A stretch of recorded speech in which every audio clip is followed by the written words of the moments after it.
तो होमीज, कैसे हो तुम सभी लोग? तो आज हम शुरू करने जा रहे हैं एरट is not a demon king episode 2 को। तो बिना किसी देरी के स्टार्ट करते हैं। तो एरट अपने मन में सोचता है, ऐसा नहीं है कि मेरे पास अभी करने के लिए कुछ है। खैर तभी वो डीमन गर्ल कहती है, जी हाँ, आपका एहसान चुकाने के लिए मैं आपको गार्डन के टूर करवाना चाहती हूँ और कुछ ऐसी जड़ी बूटियां भी देना चाहती हूँ जो थकान दूर करने में बहुत अच्छी होती है। आप शायद कमांडर होने की वजह से बहुत बिजी रहते होंगे ना सर एरट? अगर आप बिजी हैं तो कोई बात नहीं। तो आप तो अपना एरट जो है वो कहता है कि क्या डीमन किंग के कैसल में गार्डन भी है? विश्वास नहीं होता ना उसे कि भाई डीमन के उसमें गार्डन भी होगा डीमन के कैसल में। और अपने मन में सोचता है, वाह, इस उदास और बेकार डीमन किंग कैसल के अंदर भी गार्डन है। फिर वो डीमन गर्ल कहती है, जी हाँ, और देर से ग्रीटिंग देने के लिए माफी चाहती हूँ सर एरट। मेरा नाम है हैन, हेन है इसका नाम एक्चुअली में। और वो कहती है कि मैं माली माली मतलब वो गार्डन, अरे जो गार्डन में काम काम करते हैं ना, तुम्हें तो पता ही है। तो वो है ये। और डीमन किंग कैसल के सारे प्लान्स को का जो है वो देखभाल करती है। ये बात सुनकर एरट अपने मन में सोचता है, एक माली डीमन जेल में भी इतना शांत काम होता है गार्डन? उसे विश्वास नहीं होता एरट को कि डीमन जेल में कि ये भी काम होता है। ओके। उसे लगता है कि कोई बात उसे लगता है कि कोई खूबसूरत गार्डन होगा। तो वो कहता है कि ये तो मेरी टेंशन शांत करने के लिए एकदम परफेक्ट जगह लग रही है। क्या तुम मुझे वहां ले जाना चाहोगी? हेन कहती है, जी हाँ, मुझ पर छोड़ दीजिए। खैर अगले सीन में वो दोनों उस बढ़िया से गार्डन में पहुंचते हैं और एरट कहता है, कितना खूबसूरत गार्डन है। खैर तभी उसके सामने एक प्लांट उसे खाने के लिए बढ़ता है। एरट उससे बचता है और एरट सोचता है, आखिर ये क्या था? हेन उस प्लांट से कहती है, प्लांट्स, तुम सर एरट पर ऐसे जंप नहीं कर सकते। क्या तुम फिर से सबक सीखना चाहते हो? बेचारा प्लांट ये सुनकर घबरा जाता है। हैन फिर एरट से कहती है, माफ कीजिए सर एरट, मुझे लगता है कि आपको देखकर वो बहुत खुश हो गया था जब भी तो उसको काटने के लिए दौड़ा वो। बेचारा एरट अपने मन में सोचता है, पहली बार मुझे कोई ऐसा डीमन मिला है जो मुझसे भी कमजोर है, इसलिए अजीब लग रहा है। फिर तुरंत सोचता है, घंटा, ये भी बाकी सबकी तरह नॉर्मल नहीं है। तो एरट कहता है, माफ करना लेकिन भाड़ में गए हैं यहाँ घूमना घूमना, मुझे तो अब चलना होगा।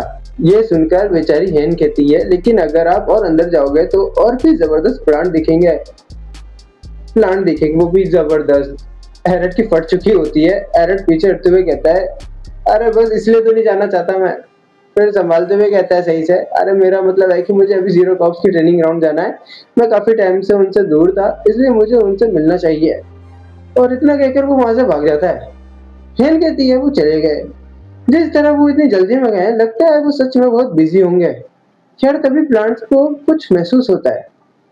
हेन कहती है कि क्या हुआ, क्या तुम्हें लगता है कि वो वापस आएंगे? फिर वो अपने मन में सोचती है, मुझे उनसे दोबारा मिलना चाहिए और अगली बार उनके लिए एक तोहफा भी लाना चाहिए। एक तोहफा प्लांट ही लाएगी? लगता है उन्हें प्लांट्स बहुत पसंद है। मैं गार्डन के सबसे प्यारा प्लांट उन्हें तोहफे में दूंगी। हाँ, प्लांट ही दे दिए ये। उम्मीद है कि सर एरट को ये प्लांट्स काफी अच्छे लगेंगे। खैर अगले सीन में हम एरट को देखते हैं।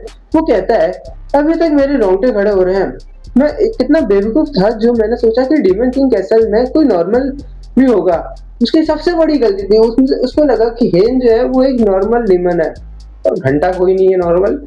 और वो कहता है कि हाँ, मेरा रूम ही सबसे बेस्ट जगह है भाई, बाहर में गई सब चीजें, बाकी हर जगह खतरा खतरा है। तो फिर सोचता है, हालांकि मैंने गार्डन से भागने के लिए बहाना तो बनाया था, लेकिन मुझे सच में जीरो कॉप्स के मेंबर से मिलना चाहिए। खैर उसकी आवाज सुनाई देती है। एरट कहता है, जब मैं नशे में था मैंने बहुत हंगामा मचाया था और मुझे कुछ भी याद नहीं है। इसी शर्म इसी शर्म की वजह से मैं सबसे मिलने से बच रहा था, लेकिन डीमन किंग और एड लगातार मुझे परेशान कर रहे हैं। खैर एड जो है वो कहती है, कहता है, रूम में अकेले बैठे रहने के बजाय आपको अपने कॉप मेंबर से मिलना चाहिए और उन्हें थोड़ा हौसला देना चाहिए। एरर सिर पकड़कर कहता है, अरे यार, इन लोगों ने तो मेरा पूरा दिमाग खराब कर रखा है।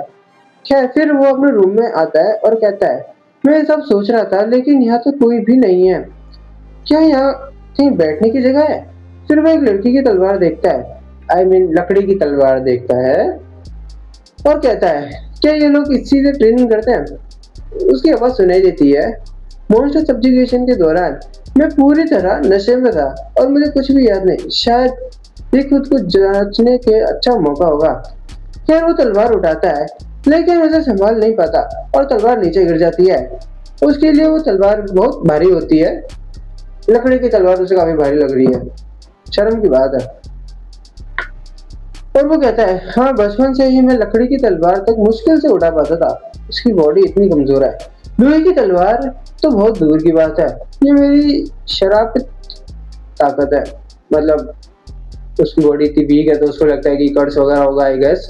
तो वो कहता है कि मुझे तो बस खंजर ही इस्तेमाल करना चाहिए। तभी वो देखता है कि कुछ लोग अंदर आते हैं। वो हैरान हो जाता है और वो लोग होते हैं उसके जीरो कॉप्स के मेंबर्स। उनकी नजर में एरट काफी खतरनाक और ताकतवर लग रहा होता है। वो लोग खुशी खुशी एरट को ग्रीट करने आगे बढ़ते हैं और कहते हैं, अरे सर एरट, क्या आप ठीक है? आप काफी दिनों से नहीं आए थे, इसलिए हम सब चिंता कर रहे थे आपकी। हम बस ब्रेक ले रहे थे। हम बिल्कुल भी कमजोर नहीं हैं। सर एरट, आप हमारे पिछले मिशन में वाकई जबरदस्त थे। बेचारा एरट अपने मन में सोचता है, ये लोग आखिर क्या बोल रहे हैं। तो वो कहता है, रुको रुको, मैं बिल्कुल ठीक हूँ, इसलिए सब लोग शांत हो जाओ। थे तो वो लोग एरट से कहते हैं, लेकिन आप थके हुए लग रहे हैं। सर एरट हमेशा ऐसे ही कहते हैं। हाँ, इतना ज्यादा करने के बाद भी कोई कैसे ठीक हो सकता है? हम अपने कमांडर को आखिरी दम तक बचाएंगे। फिर एरट अपने मन में सोचता है, ये लोग मुझे ऐसा क्यों देख रहे हैं? छोड़ो, जो काम करना आया हूँ वो करके निकल जाता हूँ, भाड़ में जाओ तुमको। तो फिर वो कहता है, मेरे प्लान था कि मिशन के तुरंत बाद मैं तुम सबसे मिलने आऊं, लेकिन कुछ हालात की वजह से मैं नहीं आ पाया। इसके लिए माफी चाहता हूँ। मिशन में तुम सबने बहुत अच्छा काम किया। और अपने मन में सोचता है, मेरी ट्रेनिंग का तरीका तो बस नजरअंदाज करना है, इसलिए मैं इन्हें थोड़ा सा हौसला दे देता हूँ और जब ये लोग ट्रेनिंग शुरू कर देंगे मैं यहाँ से बेशर्मों की तरह भाग जाऊंगा। फिर वो सबसे कहता है, मैं बस इतना कहना आया था कि मुझे पूरा यकीन है कि तुम सब बिना मेरे कहे भी बहुत अच्छा काम करोगे। खैर तभी हम एक आदमी को देखते हैं जो असल में एक कातिल होता है, असैसिन होता है। स्क्रिप्ट में थोड़ा शुद्ध हिंदी आ चुकी है। असैसिन होता है। वो कहता है कि वो एरट को मारने आया होता है। जैसे एरट बोल रहा होता है, वो अचानक गिर जाता है और उसके गिरने की वजह से उस असैसिनेशन का जो हमला होता है वो चूक जाता है। असैसिनेशन आई मीन कातिल ही बोल देते हैं, छोड़ो। कातिल हैरान हो जाता है और वो कहता है कि बच कैसे गया। तभी सब लोग कहते हैं, कमांडर आप ठीक है? सर एरट, इस कमीने की हिम्मत कैसे हुई आप पर हमला करने की? बेचारा एरट घबरा जाता है। अपने मन में सोचता है, भाई ये जगह बहुत खतरनाक है, मुझे यहाँ से भागना होगा। और उसी वक्त खून एरट की जो है वो कोहनी है ना, मतलब एल्बो, वो अपनी सीधी करता है तो वो गलती से उस कातिल को लग जाती है और दोनों ही हैरान रह जाते हैं। और एरट के उस हमले की वजह से वो कातिल अपने मन में सोचता है, इतना खतरनाक हमला, क्या यह आदमी बाकी इंसान है? उसकी एल्बो उसको काफी जोरदार लगी होती है। फिर नेक्स्ट सीन में हम देखते हैं कि सब लोग उस असैसिन के पास आते हैं। असैसिन जो वो बुरी तरह घबरा जाता है। तब एरट को समझ जाता है, अगर जीरो कॉप्स के लोग भी इसे नहीं पहचानते तो ये जरूर कोई इंट्रूडर होगा। ये समझते ही वो असैसिन भागने लगता है, लेकिन एरट उसे भागने थोड़ी देगा। वो तुरंत उस असैसिन पर अटैक करता है और अपने मन में सोचता है, अगर इसे ऐसे ही छोड़ दिया तो ये बहुत डेंजरस हो जाएगा। फिर वो असैसिन को पकड़कर कहता है, इस बात की रिपोर्ट डिमन किंग को देना और इस आदमी को जेल में बंद कर दो। और इतना कहकर एरट वहां से चला जाता है। उनमें से एक डिमन कहती है, लगता है सर एरट हमसे डिसअपॉइंटेड हो चुके हैं। हाँ? दूसरा डिमन कहता है, होना भी चाहिए, हमने एक इंट्रूडर को ट्रेनिंग ग्राउंड के अंदर घुसने दिया और आखिर में कल्प्रिट को भी सर एरट ने ही पकड़ा। एक और डीमन अपने मन में सोचता है, सर एरट के हर मूवमेंट कितने स्मूथ और कितने फास्ट थे। फिर सब लोग उस इंसिडेंट को याद करते हैं और सोचते हैं, सर एरट तो बस आराम से वॉक कर रहे थे, लेकिन उन्होंने इतनी अनबिलीवेबल स्पीड से एम्बुश डॉज कर दिया और तुरंत काउंटर अटैक कर दिया। वाओ। सिर्फ इतना ही नहीं, भागते हुए इंट्रूडर को भी एक पल में पकड़ लिया और पूरी सिचुएशन को तुरंत खत्म कर दिया। खैर हमें बताया जाता है कि जीरो कॉप्स कमांडर का दर्जा इतना ऊंचा है कि उनकी प्रेजेंस भी पूरे जीरो कॉप्स को ओवरशैडो कर देती है। खैर फिर एक डिमन अपने मन में सोचता है, मैं इतनी मेहनत से ट्रेनिंग कर रहा था ताकि कमांडर मुझे एक्नॉलेज करें, लेकिन उनका स्किल लेवल तो मेरी एक्सपेक्टेशन से भी कहीं ज्यादा है। हम तो अभी उनके पैरों की धूल के बराबर भी नहीं पहुंचे। So sad. फिर वो जोर से चिल्लाकर कहता है, हमारे पास वेस्ट करने के लिए बिल्कुल भी टाइम नहीं है। सब लोग अभी इसी वक्त ट्रेनिंग शुरू करो। हम तब तक ट्रेनिंग करेंगे जब तक सर एलर्ट के कम से कम काम ना आ सके। आज से बिना रेस्ट किए ट्रेनिंग होगी। खैर, हम देखते हैं कि बेचारा एलर्ट ने जब उस असैसिन को मारा था तब उसका हाथ ही मुड़ गया। इतनी बुरी किस्मत बेचारे की। बॉडी पहले से इतनी वीक उसकी, और वो कहता है वुडन स्वॉर्ड उठाने में ही मैंने ओवरडू कर दिया, और मैं अब अपनी रिस्ट भी और अब उसकी रिस्ट भी जो है वो दर्द हो रही है। वैसे भी मैंने वो परेशान करने वाला काम अच्छे से निपटा दिया है, तो अब मैं अपने रूम में जाकर आराम करता हूँ। फिर वो अपने रूम में आ जाता है। उसे बहुत जोर की नींद आ रही होती है, लेकिन बेचारा सो भी तो नहीं पाता, क्योंकि उसके सामने कोई डेमन किंग बैठा होता है। डेमन किंग कहता है, लगता है तुम बहुत थक चुके हो, तुम कितनी चैन की नींद सो रहे थे। एरिक कहता है, क्या मैं सपना देख रहा हूँ? डेमन किंग कहता है, नहीं ये सपना नहीं है। एरिक फिर पूछता है, योर मेजेस्टी आप यहाँ क्या कर रहे हैं? डेमन किंग कहता है, माफ करना तुम्हें उठाते ही डिस्टर्ब कर रहा हूँ, लेकिन क्या तुम्हारे पास अभी थोड़ा सा टाइम है? ये सुन के एरिक पूछता है, क्या बात है? और अपने मन में सोचता है, जो भी काम होगा मुझे नहीं करना, लेकिन ये खुद मेरा इंतजार करते रहे तो शायद कोई जरूरी बात होगी। फिर अचानक उसे कुछ समझ आता है। वो कहता है कि क्या ये उस इंट्रूडर के बारे में? डेमन किंग कहता है, बिल्कुल, पहले मेरे साथ चलो। तो जो है वो दोनों प्रिजन में उस इंट्रूडर से मिलने जाते हैं। एरिक अपने मन में सोचता है, ये अंडरग्राउंड डंजन है, इंट्रूडर को शायद ये बंद कर दिया होगा, लेकिन मुझे यहाँ क्यों लाया गया है? क्या उस इंट्रूडर ने मेरे बारे में कुछ अजीब तो नहीं बोल दिया कि भाई एरिक जैसे तुम एक डीमन समझते हो वो एक ह्यूमन है? ऐसा तो नहीं। खैर, ऐसा कुछ नहीं होता, वी ऑल नो। और वो कहता है कि या फिर इस बार सच में मुझे एग्जाम्पल बनाने वाले हैं। तब हम देखते हैं कि बेचारे इंट्रूडर की बहुत बुरी तरह पिटाई हो चुकी होती है। ये देखकर एरिक अपने मन में सोचता है, तो इतनी बुरी हालत बना रखी है बेचारे की, फिर एक रात में आखिर हुआ क्या इसके साथ? तब डेमन किंग कहता है, एरिक इस आदमी को ध्यान से देखो, क्या ये तुम्हें जान पहचाना नहीं लगता? एरिक पूछता है, आपका क्या मतलब? तब वो इंट्रूडर चिल्लाता है। तो वो कहता है कि मुझे छोड़ दो, मैं तुम सबको मार दूंगा। डेमन किंग कहता है, एक ह्यूमन होते हुए भी इसके अंदर डिमंस को मार गिराने की ताकत है, और जब बात मुझे डेमन किंग की आती है तो इसकी स्ट्रेंथ और भी बढ़ने लगती है। कहीं ये हीरो तो नहीं? फिर हमें बताया जाता है कि जब कोई हीरो डेमन किंग से लड़ते हुए मौत के करीब पहुंच जाता है, तब उसके पास दो ऑप्शंस होते हैं। पहला ऑप्शन, अपने आप को सेल्फ डिस्ट्रैक्ट करके पास खड़े डेमन किंग को बहुत ज्यादा डैमेज पहुंचाना, और दूसरा ऑप्शन, अपने जान की कीमत पर अपनी पावर पूरे कॉन्टिनेंट में फैला देना ताकि हीरो का एक फ्रैगमेंट जन्म ले सके। मतलब हर कोई हीरो जो है वो बनेगा। ज्यादातर हीरोज दूसरा ऑप्शन चुनते हैं, क्योंकि वो नहीं चाहते कि उनके पावर उनके साथ ही खत्म हो जाए। बाद में एम्पायर उन सब लोगों को इकट्ठा करता है जिनमें हीरो के फ्रैगमेंट्स होते हैं। ऑफिशियली तो उन्हें हीरो नहीं कहा जाता, लेकिन अनऑफिशियली उन सबके अंदर हीरो का फ्रैगमेंट होता है, तो इसलिए उनको हीरो बोल दिया जाता है कि भाई तुम हीरो मौज करो। एम्पायर उनका जितना हो सके उतना इस्तेमाल करता है, फिर बाद में फेंक देता है। फिर डेमन किंग कहता है, ये मजाक की बात भी नहीं है, एम्पायर ने एक हीरो को डेमन एलिमेंट में भेज दिया। नहीं, इसे हीरो कहना सही नहीं होगा, हीरो कैंडिडेट कहना ज्यादा ठीक रहेगा, या फिर हीरो का सिर्फ एक रेमेनेंट। एरिक अपने मन में सोचता है, ये सही कह रहे हैं।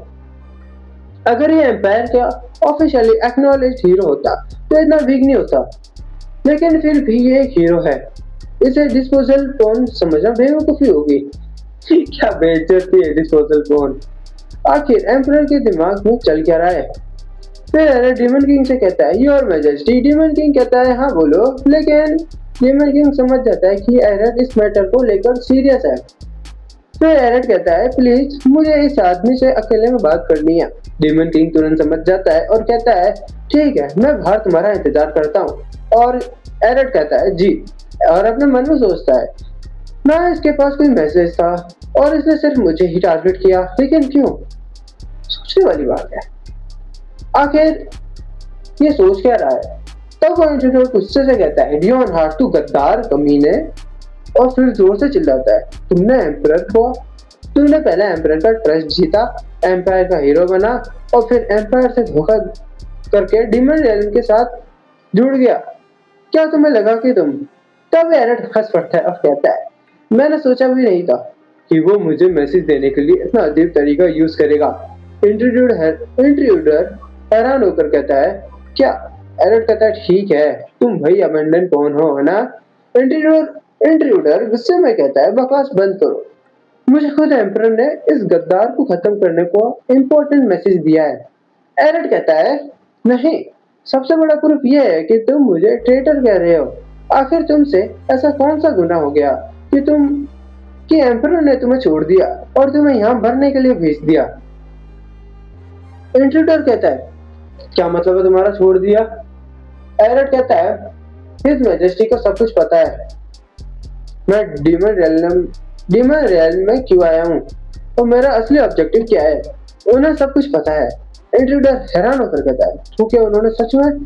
तो एरेट कहता है, सोचो, एम्परर तुम्हें इतने डेंजरस डीमन रियल्म में सिर्फ एक ट्रेटर को मारने के लिए क्यों भेजेगा? सोचने वाली बात है। ये सुनते ही इंट्रूडर टूट जाता है और कहता है, क्या एम्परर ने सच में मुझे छोड़ दिया? फिर एरेट वहां से मुड़कर चला जाता है और कहता है कि अपनी मौत से पहले इस बात के बारे में अच्छे से सोचना। तब वह इंट्रूडर टूट कर कहता है, मैंने एम्पायर के लिए सब कुछ कुर्बान कर दिया। फिर वो जोर जोर से चिल्लाने लगता है, मैं तुझे कभी नहीं छोड़ूंगा, कभी नहीं। खैर, एरेट अपने मन में सोचता है, कितनी खोखली रॉयल्टी है, मैंने अपना टाइम बिल्कुल बेकार चीज पर वेस्ट कर दिया। फिर डीमन किंग पूछता है, तुम्हारी बात खत्म हो गई? तुम्हारे चेहरे को देखकर तो लग रहा है कि तुम्हारी क्यूरियोसिटी भी खत्म हो चुकी है। तो अब इस आदमी का क्या करें? शायद इसे किसी काम में यूज किया जा सकता है। एरेट कहता है, ये तो पूरी तरह आपकी मर्जी है योर मैजेस्टी, लेकिन मेरी राय इसे सीधा मार देना ही बेहतर होगा। डीमन किंग कहता है, ठीक है, अगर ये तुम्हारा डिसीजन है तो मैं वैसा ही करूंगा, लेकिन बदले में तुम्हें मेरी एक बात माननी होगी। खैर, फर्स्ट कॉर्प्स की तरफ से इमीडिएट असिस्टेंस की रिक्वेस्ट आई होती है। डीमन किंग कहता है, फर्स्ट कॉर्प्स ने इमीडिएट असिस्टेंस की रिक्वेस्ट की है। एरेट कहता है, फ्रंट लाइन। डीमन किंग कहता है, हाँ, उन्होंने कहा है कि ये कोई हीरो कैंडिडेट नहीं बल्कि एक रियल हीरो है जो बैटल में पार्टिसिपेट कर रहा है। ये सुनकर एरेट हैरान हो जाता है और डीमन किंग कंटिन्यू करते हुए कहता है, जैसा कि तुम ऑलरेडी जानते हो, हीरोज और डीमंस के बीच ज्यादा बनती नहीं है, राइट? एरेट अपने मन में सोचता है, अगर फ्रंट लाइन पर जो हीरो आए हैं वो कोई ऐसा फ्रेगमेंट नहीं है जिसे एम्परर ने यूज करके साइड कर दिया हो, बल्कि एक रियल हीरो है, तो नॉर्मल डीमन उसका सामना बिल्कुल भी नहीं कर पाएंगे। डीमन किंग कहता है, और सबसे बढ़कर तुम भी क्यूरियस हो उस एम्परर के इंटेंशन को लेकर जिसने एक फ्रेगमेंट के साथ एक रियल हीरो को भी भेजा है, तो प्लीज इस मिशन का भी अच्छे से ख्याल रखना। एरेट पहले से ये सुनता है, फिर अपने मन में सोचता है, हाँ, मैं यहाँ कब आ गया? डीमन किंग वहां से चलते हुए कहता है, तुम्हें डिपार्चर के लिए रेडी होना है, तो चलो ऊपर चलते हैं। एरेट बेचारा डरते हुए कहता है, मैं कहाँ जा रहा हूँ? खैर, नेक्स्ट सीन में एरेट वहां से निकलने लगता है और अपने मन में रो रहा होता है और कहता है कि अरे यार, मैं बार बार ब्लैक आउट हो जाता हूँ और जब भी ऐसा होता है मुझे लगता है कि जैसे मैं पागल होता जा रहा हूँ। तभी एड आता है और कहता है कि सर, एरेट, डिपार्चर की सारी प्रिपरेशन कंप्लीट हो चुकी है। एरेट कहता है, हाँ, समझ गया, और जाते हुए अपने मन में सोचता है, यस, सिंस मैं जा ही रहा हूँ तो क्यों ना इस नए हीरो का फेस ही देख लूं, शायद मुझे थोड़ा कंफर्ट मिल जाए। आफ्टर ऑल, ये सच है कि मैं भी क्यूरियस हूँ। फिर एड अपने मन में सोचता है, मुझे पता है कि उन्होंने मॉन्स्टर सब्जुगेशन ट्रिप पर जाकर अपने इमीडिएट थर्स्ट को सेटिस्फाई कर लिया था, लेकिन मुझे यकीन है कि सर एरेट के लिए वो काफी नहीं था। मैंने सुना है कि फ्रंट लाइंस पर सिचुएशन काफी खराब है, लेकिन सर एरेट का फेस तो देखकर लग रहा है कि जैसे वो वेकेशन पर जा रहे हैं। तभी उड़ते हुए रिरिनल आती है और कहती है, सर एरेट, मुझे आपकी बहुत याद आएगी। और एरेट जो है वो कहता है, तुम यहाँ क्या कर रही हो? और अपने मन में सोचता है, अपने क्यूट अपीयरेंस के बावजूद उसके पास डिमन किंग के बाद सबसे ज्यादा डिमोनिक एनर्जी है। अब मैं अपीयरेंस से बेवकूफ नहीं बनूंगा। रेडेनेल कहती है, मैंने सुना है आप फ्रंट लाइन पर जा रहे हो। फिर वो एरड को एक नेकलेस देती है। ये देखकर एरड अपने मन में सोचता है, एक नेकलेस? ये इतना सस्पिशियस लुकिंग नेकलेस क्यों है? ये मुझे क्यों दे रही है? क्योंकि सस्पिशियस ये लग रहा है, मुझे इसे एक्सपेक्ट नहीं करना चाहिए। फिर रेडेनल कहती है, मैंने इस पर एक डिफेंसिव स्पेल लगाया है, तो ये आपको कम से कम एक बार मरने से बचा लेगा। ज्यादा कुछ नहीं है, लेकिन मैं किसी तरह आपकी हेल्प करना चाहती थी सर एरट। एरट कहता है, हाँ ठीक है, थैंक यू। भाई जो है से एरट, और फिर वो नेकलेस लेते हुए अपने मन में सोचता है, वो मुझे दे रही है, वो भी ये नेकलेस, तो ऑब्वियसली मुझे एक्सेप्ट कर लेना चाहिए। गिफ्ट को रिजेक्ट करने की आखिर कोई वजह थोड़ी होती है। लेकिन फिर वो घबराते हुए सोचता है, बिना रियलाइज किए मैंने अपना गार्ड डाउन कर दिया था। वो लिव जल्दी डुलती चीज, वो रिबन नहीं, वो टेंटिकल है। अच्छा, वो टेंटिकल थे क्या? ओह, जबी काफी इंटेलिजेंट है। लेकिन रेजेनल अनहैप्पी नहीं लग रही है, तो ये सिर्फ रिलीफ की बात है। एड कहता है, thank you so much miss रेजेनल। फिर वो इमोशनल होकर कहता है, मुझे पता है सर एड स्ट्रॉन्ग है, लेकिन आफ्टर मैथ के वजह से मैं वरीड था, लेकिन अब आपके दिए हुए नेकलेस की वजह से मैं आराम से रह सकता हूँ। मिस रेजेनल भी रोते हुए कहती है, सर एड के बारे में इतना सोचने के लिए आप सच में एक ग्रेट लेफ्टिनेंट हो। ओके, इस एटीट्यूड के साथ सर एड की सेवा करते रहो। एड कहता है, यस ये मेरा काम है। एड फिर कहता है, ग्रेट ग्रेट, जो करना है करो। एड कहता है, सर एड मुझे आपको एक्सपोर्ट करना दीजिए। फिर एड वहां से निकलते हुए अपने मन में सोचता है, आफ्टर मैथ मुझे ये एक हीरो को मारने के बाद मिला था। फिर एक पास सीन होता है। कोई कहता है कि क्या तुम इस पार्ट को एडिट करने वाले हो? मैंने उस हीरो को क्रिश्चियन नहीं किया था जो खुद को सेल्फ एक्सप्लोर करने वाला था, ना ही मैंने उस एक्सप्लोजन को एब्जॉर्ब किया था। फिर एरट अपने मन में सोचता है, बस इतना ही बचा है, हम यहाँ तक पहुँचने के रास्ते में इतने सारे लोग तो खो चुके हैं। फिर कोई कहता है, सर हार्ट प्लीज यहाँ रुकिए। एरट कहता है, आर यू सीरियस? वो हीरो कहता है, हाँ मैं सीरियस हूँ। फिर वो हीरो कहता है, मैं एम्पायर के ट्रूप्स के साथ मिलकर इस बैटल को खत्म करूंगा। एरट झिझक रहा होता है और कहता है हीरो को कि इतना काफी है, क्योंकि ये डिमन किंग हिस्ट्री का सबसे पावरफुल डिमन किंग माना जाता है, इसलिए तुम्हारे सरवाइव करने की कोई गारंटी नहीं है। हमें किसी ऐसे इंसान की भी जरूरत है जो इस बैटल का रिजल्ट एम्पायर तक रिपोर्ट कर दे। मैं चाहता हूँ कि तुम ये रोल फुलफिल करो सर हार्ट, तो प्लीज वापस ले चलो। ओके, तो तुम्हारे पास जिंदा रहकर करने के लिए भी कुछ नहीं है ना? मैं जानता हूँ कि तुम जैसे प्रीवियस वॉर हीरो इस एडवेंचर में क्यों आए हो। ये इसलिए क्योंकि अपनी विश पूरी करने के लिए तुम्हें एक और बड़ा अचीवमेंट चाहिए, राइट? अगर तुम बैटल के रिजल्ट लेकर वापस आ जाते हो तो ये एक ग्रेट अचीवमेंट होगा। एनीवेज, अगर वॉर में जो अचीवमेंट तुमने हासिल किए थे वो भी इनफ नहीं थे और तुम्हें इस क्वेस्ट में ज्वाइन करना पड़ा, तो आखिर तुमने एम्पर से क्या विश मांगी थी? वेल दैट्स फाइन, मैं वापस आकर तुमसे सुनूंगा। I will be back. फिर कुछ टाइम बाद एरट वहाँ एक ट्री के नीचे बैठ जाता है और अपने मन में सोचता है, कितना टाइम बीत गया, क्या उन्होंने बैटल खत्म कर दी? मैं कंफर्म करना चाहता हूँ, लेकिन मैं अपने पैर नहीं हिला पा रहा। मुझे नहीं पता ये गिल्ट है या शेम या फियर। फिर वो कहता है, जब ये तीनों ही हैं। कॉमरेड का रोल होता है एक रास्ता क्लियर करना ताकि डिमन किंग तक पहुंचा जा सके, लेकिन जब मुझे वहीं रुकने के लिए कहा गया तो मेरा फर्स्ट इंस्टिंक्ट रिलीफ था। गॉड डैम इट, मैं जीना चाहता हूँ, नहीं मुझे सर्वाइव करना है। फिर वो कहता है, कम से कम बैटल का रिजल्ट को देखते हुए लगता है अगर वो जीत गए तो मैं उन्हें वापस लेकर आऊंगा, और अगर वो हार गए तो मुझे जाकर रिपोर्ट करनी चाहिए। दूर से देखने पर तो सब ठीक होना चाहिए। फिर वो कुछ देखकर हैरान हो जाता है और उसने क्या देखा? उसने देखा कि हीरो डिमन किंग के सामने पड़ा हुआ है, बुरी तरह इंजर्ड है। डिमन किंग सीरियस होकर पूछता है, कोई लास्ट वर्ड? हीरो स्माइल करता है और सेल्फ डिस्ट्रक्टिव मोड ऑन कर देता है। अब हार्ड में चातू, एरिट ये देखकर अपने मन में सोचता है, क्या ये इसी तरह खत्म होता है? मुझे एम्पायर को रिपोर्ट करना होगा। तभी उसके पीछे एक डीमन आता है और कहता है कि तुम बहुत कौन है? एरिट बेचारा घबरा जाता है। वो डीमन कहता है, तू साले छोटी सी मक्खी, और इस पर अटैक कर देता है। एरिट उस अटैक से बच जाता है और कहता है, शिट, बिना वार्निंग दिए हुए तूने अपनी स्वॉर्ड चलाना शुरू क्यों कर दिया? लेकिन वो डीमन फिर से एरिट पर अटैक करता है। एरिट दोबारा बच जाता है, लेकिन इस बार उसकी गाल पर एक छोटा सा कट लग जाता है। एरिट अपने मन में सोचता है, इस रेट पर मैं एस्केप नहीं कर पाऊंगा, मुझे किसी तरह से इसे बांधना होगा।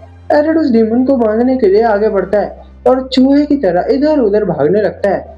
डीमन भी उसकी हरकतों से तंग आने लगता है। तब एरिट जंप करता हुआ सीधा उस डीमन पर अपने खंजर से अटैक करता है, लेकिन उसके इस छोटे से अटैक से डीमन को घंटा ही फर्क नहीं पड़ता। वो डीमन कहता है, तू साले। एरिट को समझ आ जाता है कि वो उसका घंटा भी कुछ नहीं उखाड़ सकता। एरिट अपने मन में सोचता है, मुझे पता था मेरी स्ट्रेंथ के साथ इसकी स्किन को पियर्स करना बहुत मुश्किल होगा, अब मैं क्या करूं? लेकिन तभी वहां की जमीन टूटने लगती है और उस डीमन का जो वो बैलेंस है ना, वो बिगड़ने लगता है। वो सीधा नीचे गिर जाता है। वो इतने जोर से गिरता है कि एक जोरदार धमाका होता है। सारे डीमन देखने लगते हैं कि आखिर क्या हुआ। तब एरिट को समझ आता है कि वो डीमन अब डेड है। एरिट अपने मन में सोचता है, आई गेस अगर अपना पूरा वेट लगा दो तो ओग्र को स्टैप किया जा सकता है। ओग्र या ओर्च है, आई डोंट नो, खैर जो भी हो। फिर कहता है, नहीं ऐसा नहीं है, मैं क्लिफ से गिरा था, तो इसका मतलब ये जगह एनिमी कैंप का सेंटर होना चाहिए। तब ये डीमंस ये सब देखकर कहते हैं, सेवंथ कॉर्प्स कमांडर, ये ह्यूमन आखिर कौन है और ये इतना पावरफुल कैसे है? ये सुनते ही एरिट घबरा जाता है। एरिट अपने मन में सोचता है, he was the seventh corps commander, इसका मतलब मैं एनिमी कैंप के बिल्कुल बीच में आ गिरा और मैंने उनके सामने उनके कॉर्प्स को कमांडर को मार दिया। तब एरिट की नजर डीमन किंग पर पड़ती है, जो उसे ही घूर रहा होता है। लेकिन तभी एरिट की नजर उस हीरो पर पड़ती है, जो बेचारा बहुत बुरी हालत में होता है।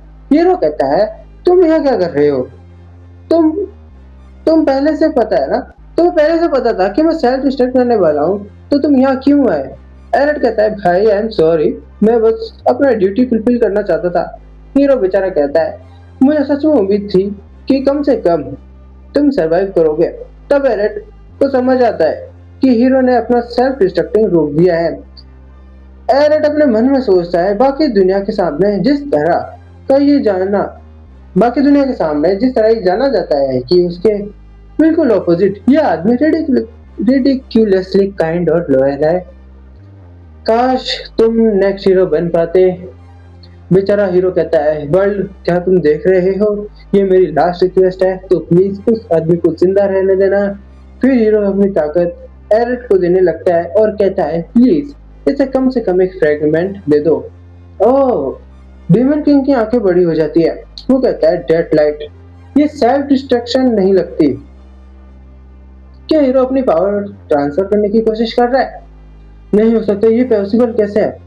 एरिट अपने मन में सोचता है, क्या बेवकूफ है, इसे पता होना चाहिए था कि सिर्फ विल पावर के थ्रू हीरो की पावर ट्रांसफर करना इम्पॉसिबल है। मुझे यकीन नहीं हो रहा कि इसने अपना सेल्फ डिस्ट्रक्शन सिर्फ इसलिए रोक दिया ताकि मुझे अपनी पावर दे सके। कि एक पल के लिए मुझे लगा था शायद कुछ होगा, लेकिन एक्सपेक्टेड था। मेरी बॉडी में बिल्कुल कोई चेंज नहीं हुआ, मैं अभी भी वीकेस्ट हूँ।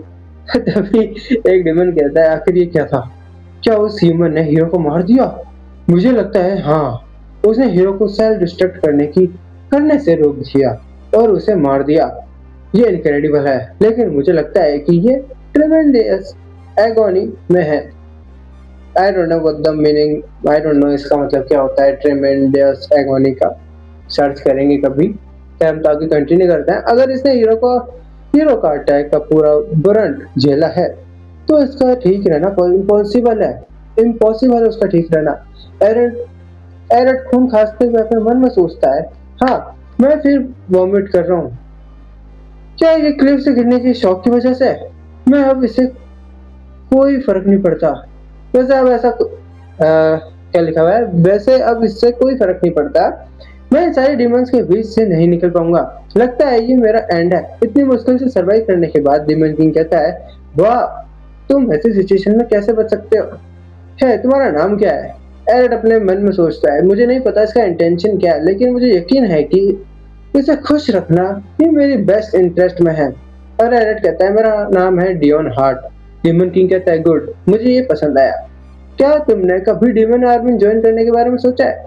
वहां मौजूद सभी लोग वहां मौजूद सभी लोगों को लग रहा होता है कि एरिक ने सेल्फ डिस्ट्रक्शन को रोका है और 7th कॉर्प्स कमांडर को हरा भी दिया, लेकिन इन सभी को नहीं पता कि एरिक असल में कितना कमजोर है।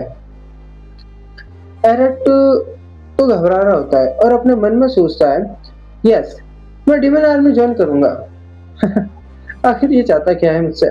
फिर डीमन किंग कहता है, मैं तुम्हें पहले ये बता दूं, ह्यूमन या डीमन की तरफ से किसी ऑपोजिशन की चिंता मत करना। जो कुछ यहाँ हुआ है उसे देखने के बाद वो लोग अपोज करने का सपना भी नहीं देखेंगे। और बस तभी से एरिक का सरवाइव करने की लाइफ स्टार्ट हो जाती है, जब से ये डीमन से अटैक मतलब डीमन किंग से मिलता है तब से। प्रेजेंट में एरिक अपने मन में सोचता है, ये सब उसी दिन से स्टार्ट हुआ था। डीमन किंग कैसल में मेरा हर कोई खुद किंग हुई डीमन किंग कैसल में हर कोई खुद किंग भी ये डिल्यूजन ओपिनियन रखता है कि मैं अनबिलीवेबल पावरफुल हूँ। एरिक कहता है, इन्हें सच में थोड़ा टोन डाउन करना चाहिए। ये लोग इतना आगे बढ़ गए हैं कि अब मुझे फ्यूचर से डर लगने लगा है। तभी एड कहता है, सर एरिक, हम आ गए। और एरिक वहां पहुंच जाता है, जयकार के पास, ह्यूमन वर्ल्ड और डीमन रेलम के बीच की बॉर्डर पर। एरिक वहां अपने मन में सोच रहा होता है, मैं ऐसी जगह पर आ गया हूँ। जयकार कहता है, मैं आपका वेट कर रहा था। एरिक उसकी खराब कंडीशन को देखकर अपने मन में सोचता है, इसकी खराब कंडीशन देखकर लग रहा है कि सिचुएशन सच में बहुत खराब है। मुझे उसी वक्त मना कर देना चाहिए था, लेकिन मुझे लगा अगर मैंने मना किया तो मैं मर जाऊंगा, इसलिए मैं कुछ नहीं कर सका। सोचो, तो शुरू से मेरे पास कोई ऑप्शन था ही नहीं। जयकार अपने मन में सोचता है, एक्सपेक्टेड था। डीमन किंग कैसल से बाहर आने के बाद उसका एक्सप्रेशन और रिलैक्स हो गया है। मुझे यकीन है कि ये बैटल को लेकर एक्साइटेड हैं। फिर जयकार कहता है, सॉरी टू डिसअपॉइंट यू, लेकिन फिलहाल फाइटिंग में लुल चल रहा है, आई मीन लल चल रहा है। लुल अपने हमें नहीं पता बैटल कब रिज्यूम होगी, तो आप पहले से प्रिपरेशन कर सकते हैं। एरिक अपने मन में सोचता है, व्हाट, तुम क्या बात कर रहे हो? कौन एक्साइटेड है और किस चीज को लेकर? एरिक कहता है, क्या आप कॉप्स की बात कर रहे हो? जयकार कहता है, नो, नेचुरली मैं आपकी भी बात कर रहा हूँ। मैं चाहता हूँ कि जैसे ही एम्पायर ट्रूप्स अटैक करना स्टार्ट करें, आप भी बैटल में एंटर करें। ये सुनते ही बेचारा एरिक घबरा जाता है। एरिक अपने मन में सोचता है, अब मुझे लड़ना होगा।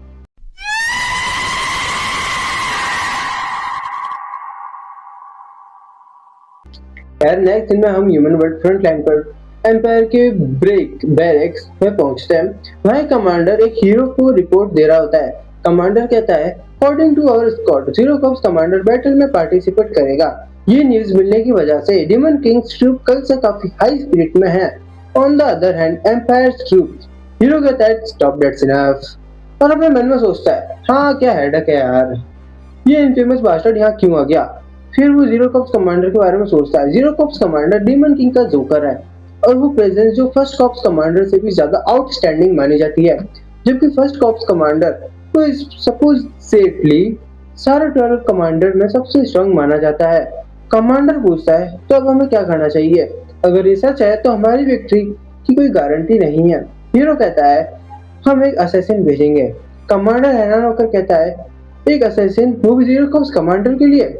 ऐसा हो ही नहीं सकता कि वो सक्सीड हो जाए। हीरो कहता है, अगर zero corps commander actually exist करता है तब मुझे पता है कि उसकी रूमर्स इनक्रेडिबल हैं, लेकिन अभी तक कोई भी इन रूमर्स को कंफर्म नहीं कर पाया है। शायद जीरो कॉप्स कमांडर की एग्जिस्टेंस ही एक इल्यूजन है जो डीमन किंग ने उनका मोरल बढ़ाने के लिए क्रिएट किया है। अगर हम एक असैसिन के थ्रू ट्रुथ रिवील कर सकें तो ये बहुत बड़ी अचीवमेंट होगी।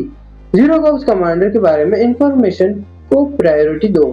खैर नेक्स्ट सीन में हम एड को देखते हैं जो एरिक की पट्टी कर रहा होता है। एरिक अपने मन में सोचता है, क्या मुझे सीरियसली बैटल में पार्टिसिपेट भी करना होगा? प्रेशर और आउटकम को लेकर वरीड होने की वजह से नहीं।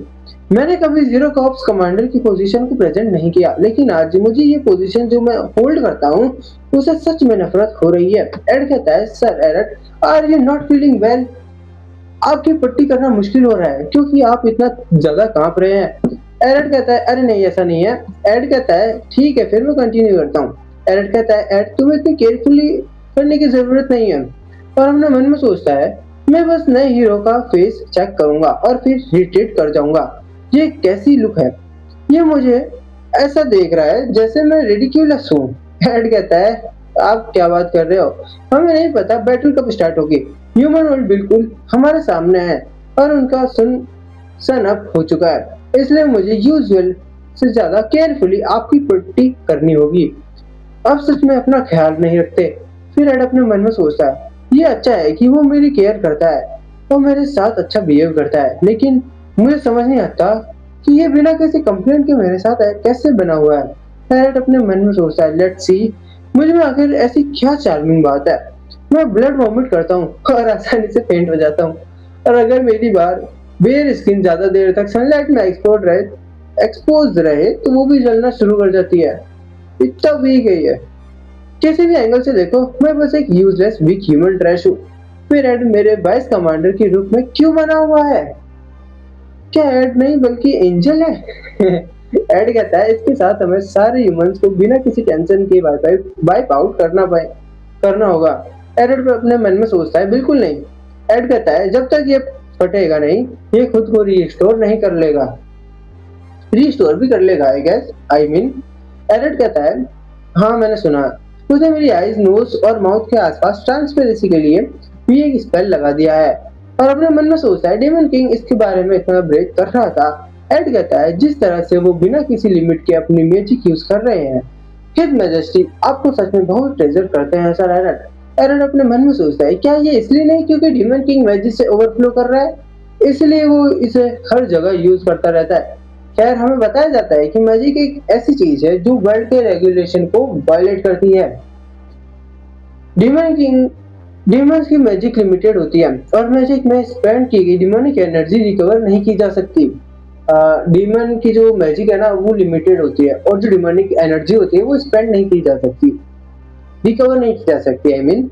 फर्दरमोर कहते हैं कि जितनी ज्यादा डिमोनिक एनर्जी यूज होती है उतनी ही जल्दी न्यू हीरो अपीयर होगा। एरट अपने मन में सोचता है अगर वो इतनी ज्यादा मैजिक यूज कर रहा है तो इसका मतलब है कि उसे कॉन्फिडेंस है कि वो न्यू हीरो को डिफीट कर सकता है राइट। एड कहता है इस बैटल के लिए जब तक हमारे पास जीरो कॉप्स और आप हैं सर एरट मुझे नहीं लगता हमें वरी करने की जरूरत है क्योंकि फ्रैगमेंट से ट्रेनिंग ग्राउंड में इंट्रोड्यूस किया था। वो ट्रेनिंग ग्राउंड में जो इंट्रूडर आया था वो एक फ्रैगमेंट था एक्चुअली में, हीरो नहीं था, हीरो का अंश था उसके अंदर। और तब सारे कॉप्स मेंबर क्रेजी की तरह ट्रेन कर रहे हैं। यस एरट अपने मन में सोचता है मेरे पास रेस्ट करने के लिए और कोई नहीं है। फिर कहता है तो प्लीज मेरा अच्छे से ख्याल रखना। एरट कहता है टेन में 9th cops commander cops check करने और टेंट के आसपास देखने जा रहा हूँ। एड हैरान होकर कहता है व्हाट, क्या आपके लिए बेटर नहीं होगा कि बैटल तक अपनी एनर्जी सेव करें? एरड कहता है I am already strong enough. ये देखकर एड अपने मन में सोचता है तो to think sir Erd is get enthusiastic. लेकिन एरड अपने मन में सोचता है ऑफ कोर्स ये एक बहाना था, मैं बस थोड़ा टाइम बाय करना चाहता हूँ और हाइड करने की जगह ढूंढना जा रहा हूँ। तभी उसके सामने कुछ डिमंस आ जाते हैं। उन्हें देखेकर एरड का मन फट जाता है, ये सारे लोग यहाँ क्या कर रहे हैं? एक डिमन खुशी से कहती है it's really the commander of the zero corps. एक डिमन रोते हुए कहता है हम काफी दिनों से स्ट्रगल कर रहे थे लेकिन अब हमें स्ट्रगल करने की कोई चिंता नहीं करनी चाहिए, हमारे साथ अब arid the zero corps commander हैं। एरड अपने मन में सोचता है यार तुम्हें चिंता करने की क्यों जरूरत नहीं है। एक डिमन कहता है अरे यार चिंता क्यों कर रहे हो, हम नेक्स्ट टाइम जरूर जीतेंगे। इन सबको देखकर जैकर अपने मन में सोचता है जैसे कि मैंने सोचा था डेमन की का डिसीजन जो है वो राइट था। इवन जो इसकी प्रेजेंस है अलोन वो ही जो है लोगों की स्पिरिट फुलफिल कर रही है। एरट अपने मन में सोचता है प्लीज मेरे ऊपर ज्यादा ध्यान मत दो, मैं यूजलेस हूँ। तभी हम देखते हैं कि उन लोगों को एक असैसिन दूर से देख रहा होता है। वो अपने मन में सोच रहा होता है तो ये है जीरो कॉप्स कमांडर, जैसा कि मैंने सुना है कि एक्चुअली एग्जिस्ट करता है। ये तो देखने से तो लग रहा है काफी स्मॉल और काफी कमजोर है। लेकिन लगता नहीं इसका इनडिफरेंट एटीट्यूड और इसका प्रेशर काफी ज्यादा भयानक है। अभी तो ये सिर्फ पट्टियों में बंद है, फिर भी प्रेशर दे रहा है वो। खैर, हो सकता है कि it must not be a complete life. जो भी हो सकता है कि ये काफी स्ट्रांग हो। मैं श्योर हूँ कि ये काफी स्ट्रांग हो गए हैं, क्योंकि मैंने कंफर्म किया है इसकी एग्जिस्टेंस। तो क्या अब मुझे वापस जाना चाहिए? लेकिन मैं वैसे पहले यहाँ आ चुका हूँ, तो क्यों ना मैं इसकी स्किल्स जो है वो कंफर्म कर लूँ एरट की। फिर वो एक लिटिल पॉइजन डार्ट मारता है, जो कि और वो डार्ट सीधा एरट की तरफ भेज देता है। पहले तो लगता है कि एरट बड़े ही कूल तरीके से उसे डॉज कर लेता है। असैसिन की तो फट जाती है। वो अपने मन में सोचता है, क्या मैं पकड़ा गया, या फिर इसने मुझे इमीडिएटली ढूंढ लिया। लेकिन फिर हमें पता चलता है कि एरट असल में बचा कैसे होता है। एरट एक्चुअली एक पत्थर से टकरा कर गिरने वाला होता है, और इसी वजह से वो पॉइजन डार्ट से बच गया होता है। डीमन पूछते हैं, सर एरट क्या आप ठीक है? एरट को लगता है कि अब उसकी पोल खुलने वाली है, तो वो बहाना मारता है कि अरे कुछ नहीं, मैं बस स्ट्रेचिंग कर रहा था, स्ट्रेचिंग बस, और कुछ नहीं। तो ऑफ कोर्स, तो वो डीमन गर्ल कहती है, ऑफ कोर्स सर एरट, आप ऑलरेडी वार्म अप कर रहे हैं, तो मैं बहुत खुश हूँ इस चीज के लिए। एरट अपने मन में सोचता है, since it doesn't like there are any good hiding spot, तो चलो क्यों ना मैं वापस अंदर अपने कैंप के अंदर ही चला जाऊं। फिर असैसिन जो है अपने मन में सोचता है, ये क्या था जो अंदर जा रहा है, इसका मतलब क्या मैं सेफ हूँ? नहीं, क्योंकि ये अपने सबऑर्डिनेट को किसी सस्पिशियस एडिटर के बारे में नहीं बताना चाहता। ये सिर्फ अपने सबसे ट्रस्टवर्दी सबऑर्डिनेट को सीक्रेटली मुझे हैंडल करने के लिए इन्फॉर्म करेगा। ये सोच रहा होता है बंदा। खैर, क्या मुझे वापस चले जाना चाहिए? लेकिन सिर्फ एक टेस्ट के बेसिस पर मैं जीरो कॉप्स कमांडर की जो स्किल लेवल है कंफर्म नहीं कर सकता। अगर मैं उसकी एक्चुअल स्किल डिटरमाइन कर पाऊँ तो ये एम्पायर के लिए बहुत बड़ी बात होगी। ठीक है, नेक्स्ट चांस मेरा लास्ट चांस होगा। खैर, नेक्स्ट सीन में एरट वापस कैंप लौट आता है। एरट पूछता है, क्या तुम्हें इस नए हीरो के बारे में कुछ पता है जो ह्यूमन ट्रूप्स के साथ आया है? एड कहता है कि मैंने सुना है सेकंड कॉप्स कमांडर उसकी इन्वेस्टिगेशन कर रहा है। उसने हेलमेट पहना हुआ था, इसलिए उसका फेस विजिबल नहीं था, और अभी तक सिर्फ इतना पता है कि उसकी स्वॉर्डमैनशिप आउटस्टैंडिंग है। लेकिन तुम ऊपर देखो, ऊपर वो असैसिन खड़ा है। हार मानने में एक्चुअली वो असैसिन हार मानने का नाम ही नहीं ले रहा।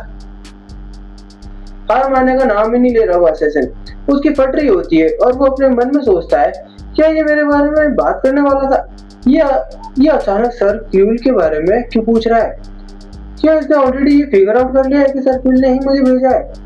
ये अपने अलग ही वो सोच में। एरट को तब गुस्सा आता है क्योंकि उसके सामने वाइन पड़ी होती है और उसे लगता है कि एड ने सारी वाइन पी ली है।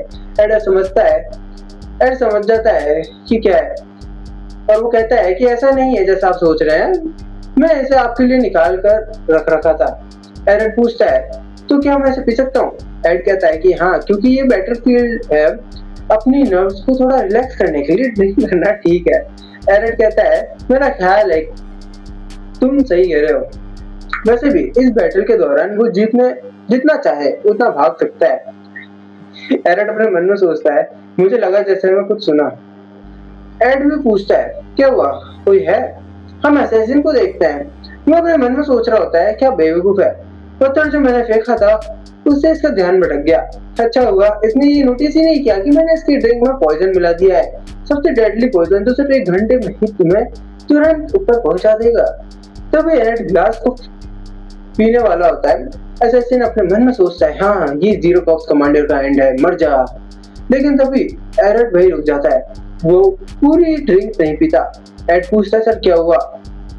एरट उस ग्लास को उठाकर फेंक देता है और गुस्से से कहता है, लगता है हमारे बीच कोई पेस्ट मौजूद है।